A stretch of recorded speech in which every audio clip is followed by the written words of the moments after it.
Welcome to Chef Rob's outdoor kitchen. I'm not even a chef. You are tonight. Just some idiot with a fire pit. The first thing that you have to do is build a fire, which you can see I haven't really done. Where are the flames? That's the thing. You gotta put the fire out because you really just want the heat from the coals, but I'm not even sure that there's enough. But I'm hungry. But I gotta wash the chicken meat off my fingers. Gross. Don't you? Today was day 2 of my new job. It's going fine. I don't like it as well as my old job, but the weather here is much nicer. So we have the full kitchen in the van, as you guys have seen, but it's so nice out today, and Rob wanted pizza, and what better way to make a pizza than over an open fire? Everything tastes better over an open fire. So we got some pizza dough. The grocery store that we went to had limited options, so it's gluten-free. We'll see how that does over the open fire. It feels a little sus, like it doesn't want to stretch. Rob says it's not very stretchy. What do you have here? Chicken. This wood doesn't really want to burn. I don't know why. I probably just didn't put in enough effort on the fire building part, but I was really hungry, so I didn't want to dick around with that.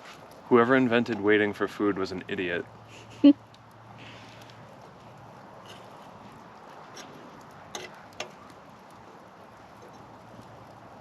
you want to tell the people about how it's going in Arizona? It's hot in the sun, cold in the shade. That's pretty much how it goes. And cold at night. Yeah, it still gets below freezing, but it's like when we're asleep, so I don't really care. Definitely not as cold as New Hampshire and Massachusetts, so there's that. What's next? Bacon. Aw, what's next? Tear the pizza dough in half like a moron. Oh my lord. I guess the one good thing is that you can patch it back together pretty easily. Normal dough doesn't like to stick back to itself. Just try and stretch it out, I guess, if you can. If you're like Houdini. You gotta toast one side, flip it, sauce it. What did I miss? The flipping and the saucing. Heck! Oh well, you can imagine what it would have been like. Then you do a smattering of chicken and bacon. You just smatter it right on there. The goal is uniform distribution, which you can tell I've achieved perfectly here. Not really. There's a spot there, over here, and there, and over there. This is gonna be a pretty chicken heavy pizza, but it's not my fault because the dough sucks. Always blame somebody else. What's that?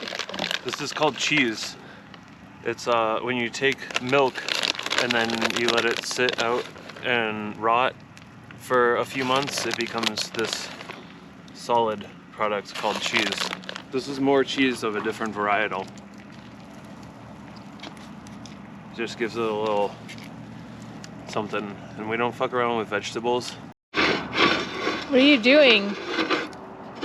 You gotta move it around when your fire is as limp as this one is, so that the pizza heats up evenly. What is this method? It's just a technique used to melt the cheese. This was developed in ancient Greece. Ancient chicken Greece, that is. We don't have a cover. Ah! What the heck, dog? It's okay, it's just me. It's okay, buddy. He doesn't like the light. Pivot! That one's for Kate. She won't even watch this. We didn't get full cheese melting, but I think it will be okay. You just gotta make sure when you slice your pizza, you always slice with the grain. It achieves the best result if there's a crying baby in the background too.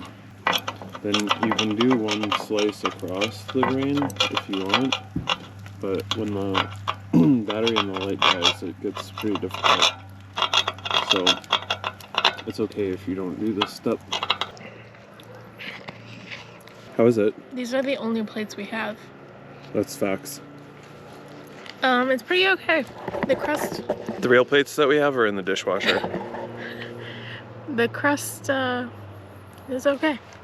like Oklahoma of pizza crust. Both.